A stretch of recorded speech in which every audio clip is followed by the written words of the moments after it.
Yeah. No. College Our football happened. It did. It did. Let's just get right into it. Michigan's the number one team in the nation. Thoughts? Like, we keep swapping between Georgia and Michigan, but Vanderbilt just scored 20 on Georgia, and Vanderbilt might be the worst football team I've ever seen in my life. So Changed my yeah. Go ahead. I changed my take from last week. Kentucky sucks. Georgia hasn't played anybody. Yeah. Michigan's the number one team in the nation. And also, it's really difficult for me to keep Georgia at 1 when I am pretty certain they would lose to every team in the top 5. Oh, 100%. And they don't have Bowers. So now yeah, he's really out bad. 4 to 6 weeks. Yeah, he's out. He can be out to the SEC championship game. Yeah, and we'll see what that effect that has. We're going to find out real quick who this team is. They have their ranked opponents coming up, but of course their ranked opponents aren't really that great either. So nope. Maybe they'll get through it. Maybe we have to put them in because they're undefeated and haven't played anybody. I guess we'll see what happens. Is it safe to say that the SEC is not the best football conference in college football like we all thought it was? At least this year. This year, no. I think that...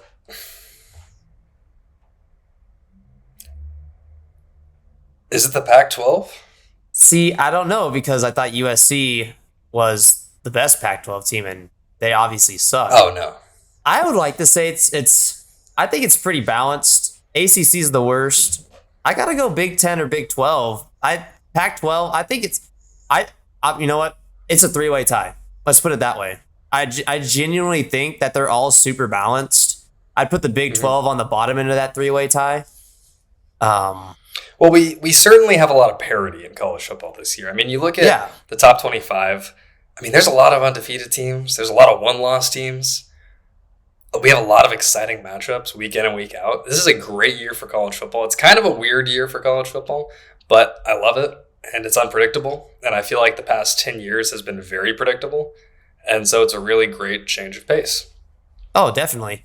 But I wish the standings reflected the parity because obviously Georgia's not the best team, and it's kind of frustrating. I know it's not a big deal because it's just standings, and we're gonna see the college football playoff poll comes out next week, right? I think. 2 weeks. 2 weeks. All right. So I mean, the AP always does it wrong. It feels like, but I don't know. It's just a little thing for me.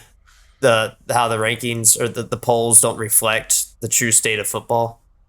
In my opinion, at least, but I don't know. No, that's fair to say. I mean, and I feel like until week 9, it doesn't matter. You know, the AP poll is fun. The coaches poll is completely irrelevant. And the AP poll is just kind of fun, something to keep us busy in the meantime, something for us to talk about. Yeah. And then give you a general idea of where teams are. But obviously nothing matters until the CFP rankings. And we'll see. That's going to be interesting. Week 1 of those rankings is going to be very interesting because I think it's going to be a lot different than the AP poll. I hope so. And I hope it has OU and Texas at 4 and 5, personally. Just to add more drama for the rest of the season for that sought-after 4th seed. But I mean, yeah, Texas should conceivably be 7-1 at that point. Yeah, and then OU obviously 8-0, or unless they have a. Yeah. Yeah, they've already done. Yeah. Anyways, Mm-hmm. Let's talk about some games that happened over the last weekend. Obviously, the big one, that close game, Oregon and Washington. That was an exciting game to watch.